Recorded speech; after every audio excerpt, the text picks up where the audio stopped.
안녕하세요, 모터그래프 전승용 기자입니다. 저는 지금 닛산 리프를 시승하고 있습니다. 이 차는 요즘 나오는 자동차 중에서 가장 먼저 출시된 100% 순수 전기차인데요, 과연 어떤 모델인지 한번 살펴보도록 하겠습니다.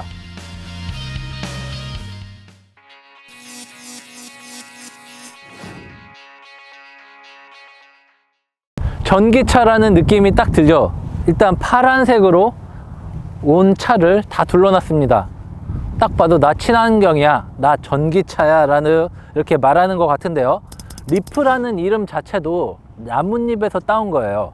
전체적으로 보면은 굉장히 둥글둥글 하면서도 뭔가 뾰족뾰족하고 튀어나와 있습니다. 일반적인 자동차와는 그 궤가 좀 디자인적으로 다른데요, 주행거리를 최대한 늘리기 위해서는 조그마한 저항이라도 없애야 되기 때문인데요, 그런 공기역학적인 디자인이 차 곳곳에 숨어져 있습니다.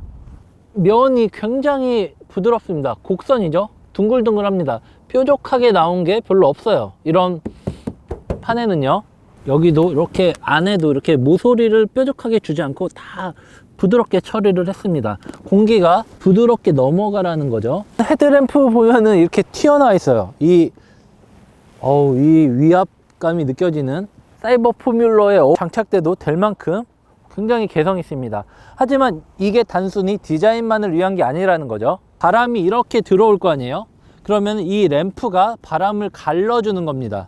갈려진 바람이 사이드미러의 저항을 이렇게 받지 않고 그냥 넘어가는 겁니다. 그만큼 공기 효율이 좋아진다는 거죠. 볼록하게 양각으로 라인을 만들었죠. 전면부에서 흘러나온 공기가 이 라인을 타고 제대로 지붕 루프 라인으로 넘어갈 수 있게 길을 터준 겁니다.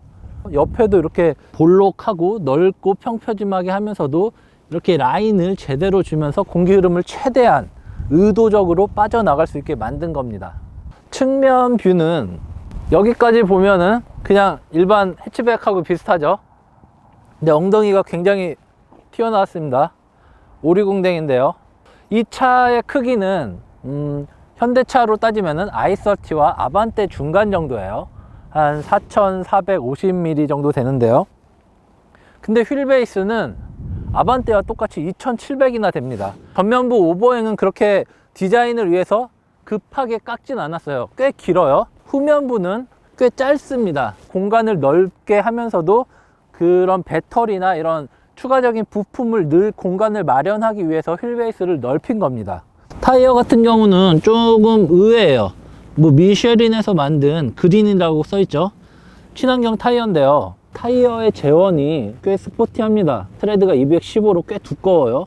그리고 17인치예요. 편평비야 50 정도로 꽤 높은데요, 편안한 안락한 주행감을 잡으면서도 주행도 챙기는 독특한 타이어가 장착되어 있습니다.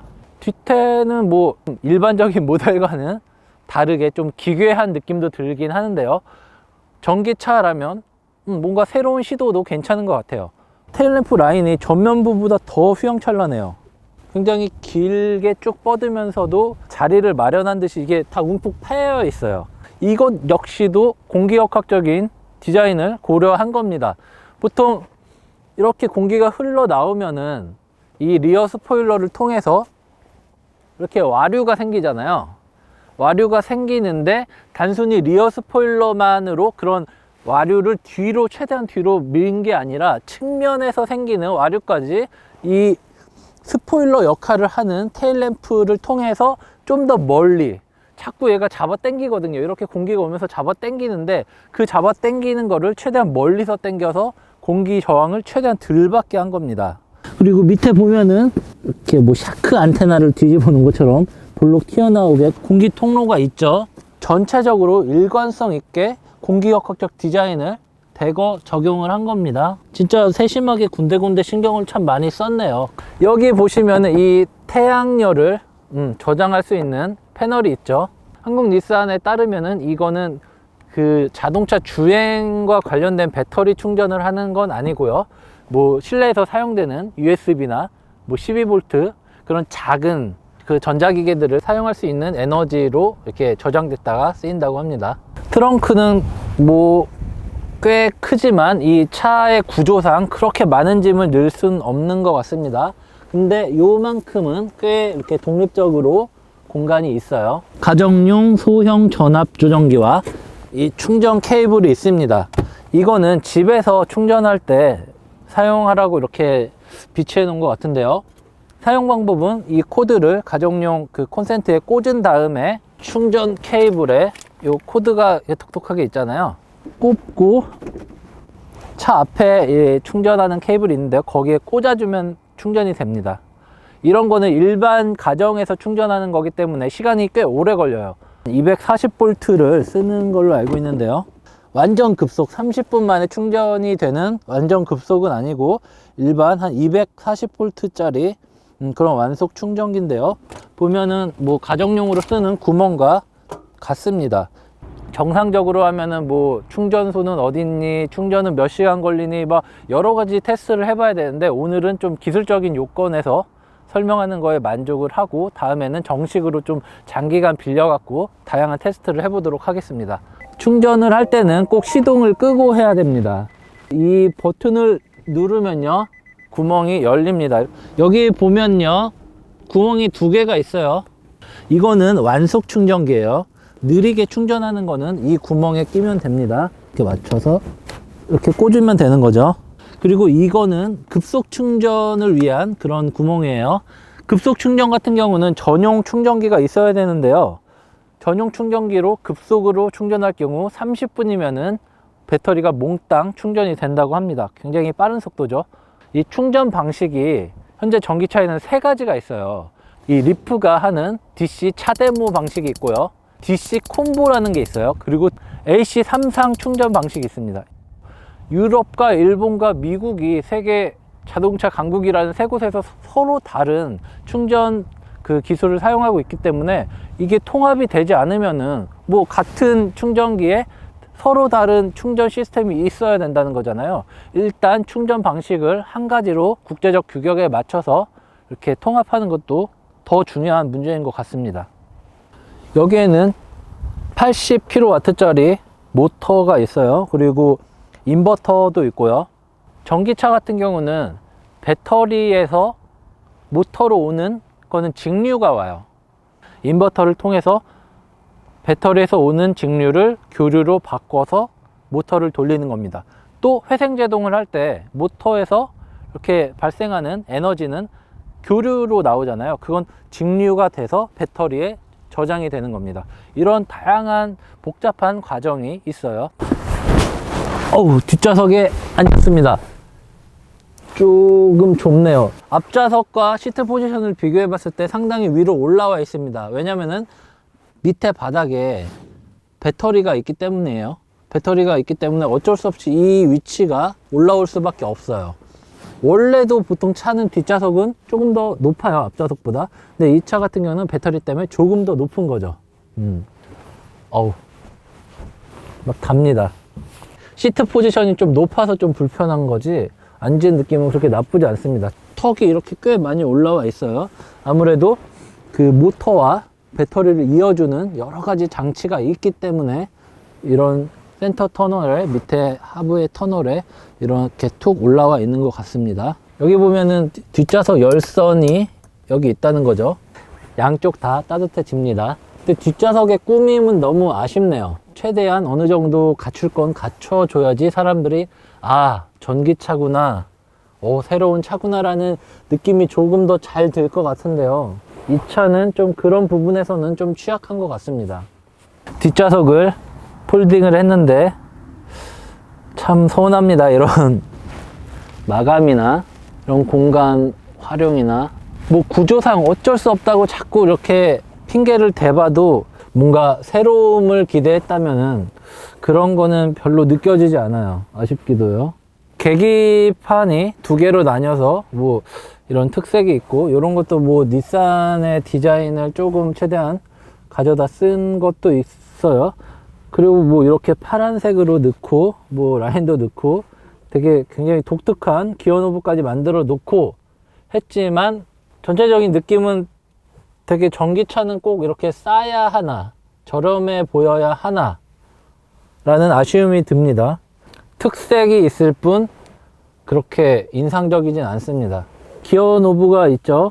굉장히 특이해요. 이거는 마우스도 아니고 되게 작은 원으로 이렇게 굴러가는 느낌이 들게 하는 겁니다. 이거를 옮길 때 저처럼 손 크고 하는 사람은 이렇게 한 손에 안 잡힙니다. 굉장히 특색 있게 야심차게 만든 것 같은데 이게 그렇게 편리한지 효율적인지는 잘 모르겠네요. 이 P 버튼을 누르면은 파킹입니다. 그리고 옆으로 빼서 올리면 후진이 되고요. D로 놓고 또 N으로 놓으려면은 이러고 있어야 돼요. 바로는 안 됩니다. D 모드에서 똑같이 한번 D 모드로 한번 더 놓으면은 B 모드가 됩니다. 이 B 모드는 그 배터리 충전을 가장 우선시하면서 주행을 하는 거예요. 가속 페달에서 발만 떼도 제동이 활발하게 되면서 배터리를 충전을 하는 거죠. 그 충전 케이블을 꽂고 나서 락을 누르면은 이제 안 뽑히게 하는 거죠. 못 뽑게요. 확 잡아주는 겁니다. 이렇게 놓으면은 다시 이렇게 뽑아지는 거고요. 에코 버튼을 누르면은 이게 85로 바뀌고 에코 버튼을 끄면은 81로 내려갑니다. 그만큼 주행 거는 거리가 확 달라지는 거죠. 외관의 반만 실내에 공을 들였어도 이 차는 더 완전 다른 차가 되지 않았을까 그런 생각이 듭니다. 물론 뭐 블루투스 기능도 있고 없는 건 없어요. 요즘에 나오는 것 중에서요. 이런 디자인적인 요소나 인간공학적인 이런 요소들이 좀 배제됐기 때문에 소재도 조금 저렴한 듯 느껴지고요. 눈이 높은 한국 소비자들한테는 좀 어렵지 않을까 생각이 되면서 다음 세대에는 꼭 대대적인 변화가 있기를 기다려 봅니다.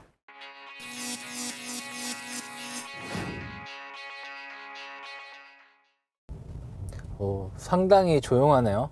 요즘에는 전기차도 좀 인위적인 소리를 내죠. 이게 외부에서도 너무 위험하기 때문에 차가 오는지 안 오는지 위험하기 때문에 앞으로는 전기차가 활용화되면은 법으로 아마 안전 법규로 제정될 듯 합니다. 오랜만에 이렇게 조용한 차를 타니까 진짜 좀 신기하네요. 색다른 느낌. 저희가 차를 받았을 때 배터리 충전 상태가 한 80% 정도였어요. 그래서 주행 가는 거리를 보니까 113km라고 나와 있습니다. 전기차는 정말 중요한 게 충전 한번 했을 때 얼마나 달릴 수 있냐는 건데요. 이게 뭐 자동차 연비와도 비슷한 개념이니까요. 주행 스타일에 따라서 완전 바뀝니다. 이거는 뭐 일반 가솔린 자동차나 디젤 차보다 더 이 변화폭이 더 심해요. 밟으면 그만큼 주행 가는 거리가 뚝뚝 떨어지고 뭐 멈췄다 섰다 하면서 이렇게 회생제동을 하면서 달리면은 그만큼 주행 가는 거리는 늘어납니다. 계기판에는 참 많은 정보가 있네요. 240V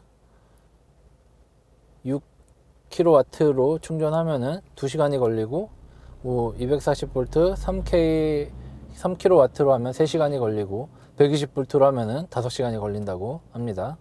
전기차는 보통 특징이 있죠. 엔진 대신 전기 모터가 도는 거잖아요. 근데 이 모터는 엔진과 달리 특징이 있습니다. 흔히 말하는 최고 출력과 최대 토크가 엔진과는 일반 가솔린 디젤 엔진과는 차이가 있는 거죠.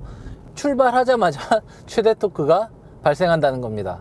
처음부터 쭉 이렇게 최고점에서 지나가다가 이렇게 떨어지다가 끝나는 그런 곡선이에요. 최대 토크 곡선이요. 이렇게요. 그리고 최고 출력 곡선은 이렇게 가서 이렇게 가는 거고요. 초반 가속력이 좋다는 거죠. 그러니까 차선 변경을 하거나 앞지르기를 하거나 할 때 굉장히 경쾌하게 움직입니다. 밟으면 밟는 대로 초반은 쭉쭉 그대로 나가는 거죠. 근데 전기차는 또 이렇게 가끔 물론 가끔입니다. 가끔 타다 보면은 재미가 있어요. 주행거리를 게임하는 것처럼 늘려나가는 거죠. B 모드로 놓고 이 에코 버튼을 누르면은 주행거리가 벌써 늘어났죠. B 모드는 배터리 충전을 최적화하는 그런 모드이기 때문에 회생제동이 가장 활발하게 일어나요. 주행거리가 줄어드는 속도가 느려진다는 겁니다. 지금 보시면은 이게 한글화가 안 됐어요. 내비게이션이. 충전소 같은 거를 이렇게 지도를 알려주는 기능도 있는 걸로 알고 있는데 Near Destination 충전소가 어디 있는지가 나옵니다. 그러니까 이런 정보는 참 중요한데 이런 거는 잘 나타내 준 것 같아요. 한글화가 되지 않은 게 아쉽지만 이게 가장 중요한 게 충전이에요. 전기차는 충전이에요. 지금 겨울 춥잖아요. 여기 보면 스티어링 열선 기능이 있고 엉뜨도 있고요. 히터도 진짜 빵빵하게 갖춰져 있습니다. 하지만 전기를 가장 많이 먹는 게 열을 내는 거예요. 이거 틀면은 진짜 주행거리 진짜 툭툭 떨어질 것 같네요.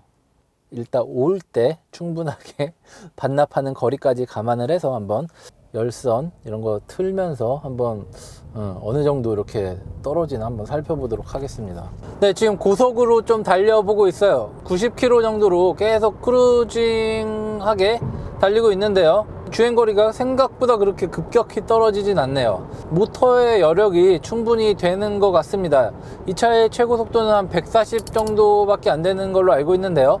그래도 그 한계가 좀 낮을 뿐이지 그 전의 속도 제한 속도 이하의 속도에서는 꽤 경쾌하게 충분히 이렇게 여유를 가지고 속도를 내는 것 같습니다. 하나 좋은 거는 그 모터의 이질감이 별로 없다는 거죠. 이 발진하는 느낌하고 꽤 괜찮은데요.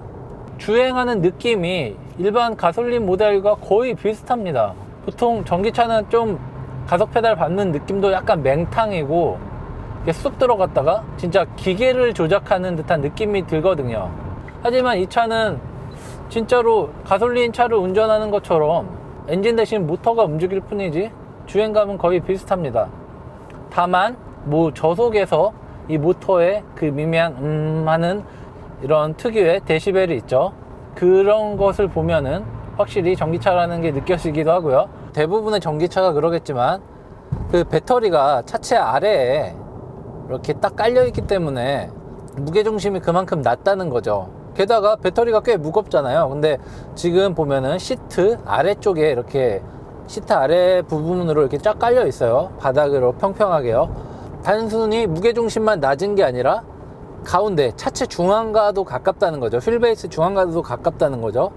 그러니까 기계공학적으로도 이런 스티어링 휠의 움직임이나 차체 움직임이 훨씬 더 좋다는 겁니다. 주행을 하면은 그 계기판에서 네가 어느 정도 지금 연비운전을 하고 있는지를 보여줍니다. 일단 주행거리에 압박이 있고요. 이 숫자에 압박이 있고요. 그 상단에 있는 계기판을 보면은 그 나무가 나무 게이지가 있어요. 이게 얼마나 네가 친환경 연료 아끼면서 달리고 있느냐를 그게 시각적으로 보여주는 거죠. 저희가 시승기를 거의 끝내고 돌아가는 길이기 때문에 지금 배터리가 39%, 40% 있어요. 조금 사치를 부려볼게요. 사치가 뭐냐, 지금 열선을 켜고 엉뜨도 켜고 히트도 켜고 25도로 맞췄습니다. 그래도 지금 모드를 B 모드에 에코까지 키니까 열선하고 이렇게 히터를 다 풀로 틀어놨는데도 이렇게 주행 가는 거리가 그렇게 팍팍 떨어지지 않네요. 생각보다. 배터리 상태도 아까 출발할 때 38%였는데 지금 35%입니다. 가속 페달 같은 거는 굉장히 가솔린 모델하고 큰 차이가 없는데 브레이크는 정말 다르죠. 이렇게 살짝만 밟아도 금방 저항에 부딪혀요. 상당히 세게 밟아야지 그 다음 단계까지 이렇게 브레이크 페달이 내려갑니다.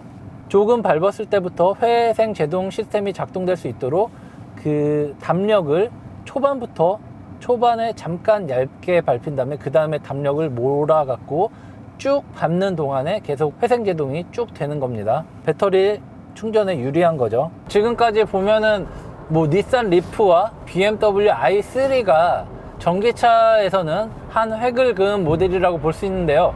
닛산 같은 경우는 기존에 있던 자동차와 비슷한 흐름에 맞춰서 무슨 실내 구조나 승차감이나 주행감 세팅, 전기 모터가 어떻게 돌아가는지 최대한 기존 내연기관 차와 비슷한 느낌으로 맞춘 듯 합니다. 하지만 BMW는 완전 새로운 전기차를 만들어서 전기차 특유의 발진감, 멈추는 느낌, 그리고 크루징 되는 가속감, 막 여러 가지를 전기차 특유의 자기만의 해석으로 만들어낸 거죠. 그 둘의 차이가 분명히 있다는 거는 둘 중에 더 많이 팔리고 먼저 성공하는 모델을 따라서 앞으로의 전기차 흐름도 그렇게 바뀔 것 같습니다. 가격도 좀 비슷해요. 국내 판매 가격이 비슷해요. 전기차를 살 계획이 있다면 보조금이 거의 비슷하기 때문에 취향에 맞춰서 더 선호하는 모델을 산다는 거죠. 거기에 따라서 이 둘의 운명이 갈릴 것 같다는 생각이 듭니다. 전기차의 목적은, 전기차가 나오는 이유는 도시에서 출퇴근을 위주로 이렇게 주행을 하는 사람들이 기름을 들이지 않으면서 전기 충전만으로 왔다 갔다 할 수 있게, 그런 시스템을 위해서 이렇게 전기차가 유용하게 사용이 될 텐데요. 앞으로 분명 배터리 기술은 발달을 할 거고, 배터리 크기는 작아지지만 용량은 더욱 이렇게 커지고 충전 속도도 매우 빨라지고 곳곳에서 할 수 있고, 그런 시기가 곧 올 것 같습니다. 그러니까 뭐 이런 신기술은 정부 차원에서 이렇게 시스템화 시키고 인프라를 구축하는 게 정말 중요하죠.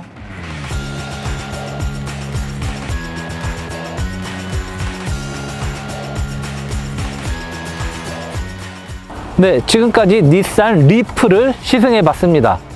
닛산은 항상 자랑을 합니다. 세계에서 가장 많이 팔린 전기차다. 닛산이 리프를 통해 시도한 다양한 새로운 기술적 요소들은 분명히 칭찬받아야 마땅하지만, 앞으로 더욱 치열해질 이런 전기차 시대의 전쟁을 위해서는 좀 더 필요한 무언가가 분명히 존재한다는, 앞으로 더 좋은 리프가 되어야 된다는 그런 생각도 들었습니다. 지금까지 모터그래프 전승용 기자였습니다.